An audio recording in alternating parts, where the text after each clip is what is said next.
Bonjour à tous, c'est Jean Parle. Aujourd'hui, on va parler du capteur de vibration de Creality, le ADXLR 345. C'est tout de suite, c'est maintenant, J'en parle.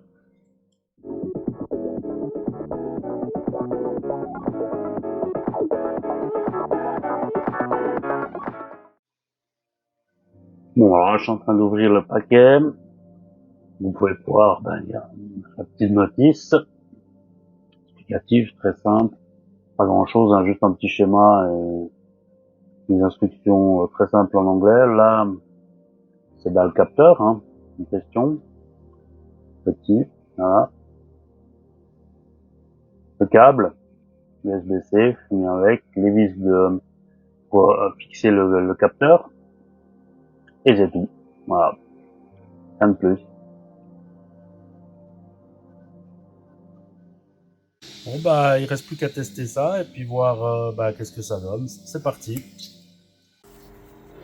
Donc là, j'ai lancé la procédure. Et puis vous allez voir, vous allez entendre le bruit, c'est tout à fait normal, c'est à cause des accélérations. Écoutez.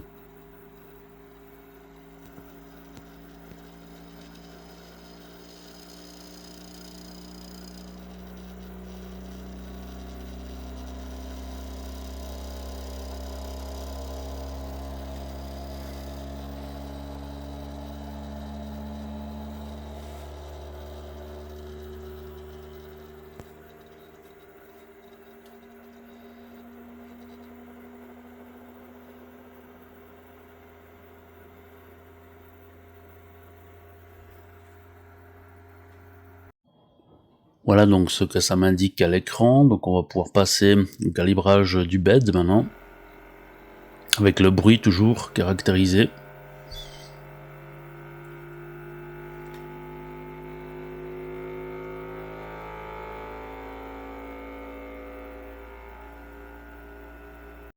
J'ai recommencé une deuxième fois le test, cette fois avec le support fourni par Creality, pour être sûr de ne pas avoir fait d'erreur au niveau du support.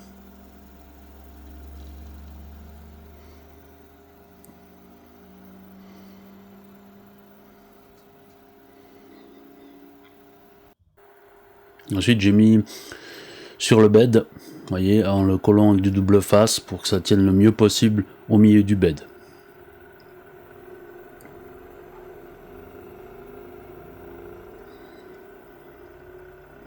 Voilà, donc on va voir les résultats que j'ai obtenus. Donc voilà, j'ai fait 4 cubes que j'ai mis côte à côte pour pouvoir les comparer. Le premier, c'est le cube que j'ai fait sans aucune compensation directement.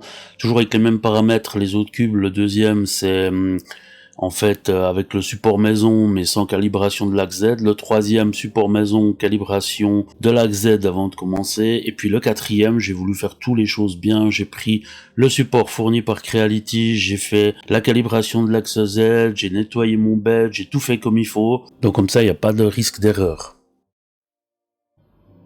Donc voilà, résultat à l'écran, avant et après, donc avant calibration, après calibration. Vous pouvez voir que sur ces images, il y a soit pas vraiment de changement, soit il y a des changements à des places qui sont même presque moins bien après qu'avant.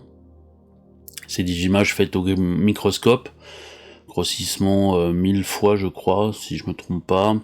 On voit toujours les stries d'impression pareil, il y a toujours les mêmes effets sur les pièces. Même là, vous voyez au niveau du texte, le texte est pas plus précis, pas plus fin, pour moi c'est pareil. Bon, et bien, en conclusion, est-ce que ça vaut la peine pour un peu moins de 8 €?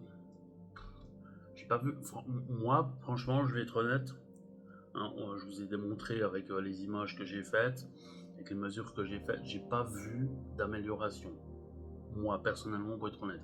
Maintenant, dites-moi en commentaire, est-ce que j'ai fait quelque chose de faux, pas juste dans ma manière de calibrer, dans ma manière de faire le protocole de test? Est-ce que vous avez vu vraiment des améliorations?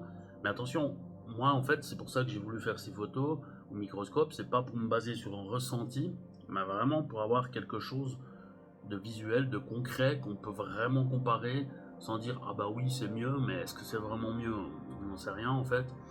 Moi j'aimerais que vous me disiez vraiment si vous avez vraiment vu une vraie différence. Et puis si oui, pourquoi, comment? Parce que personnellement, moi j'ai pas vu de différence. Pour moi, là, actuellement, si on me demande est-ce que ça vaut la peine d'acheter un de ces capteurs, je répondrais que non, gardez votre argent pour autre chose. Personnellement, ce capteur ne m'a pas laissé une bonne impression. Je ne m'en- Vous l'avez? N'hésitez pas en commentaire à me dire ce que vous en pensez, qu'on puisse en débattre. Et puis, on se revoit prochainement pour une prochaine vidéo. En attendant, n'oubliez pas de vous abonner pour voir justement les prochaines vidéos dès qu'elles sortent, de liker, de partager cette vidéo et de commenter, bien sûr. Et je vous dis à bientôt.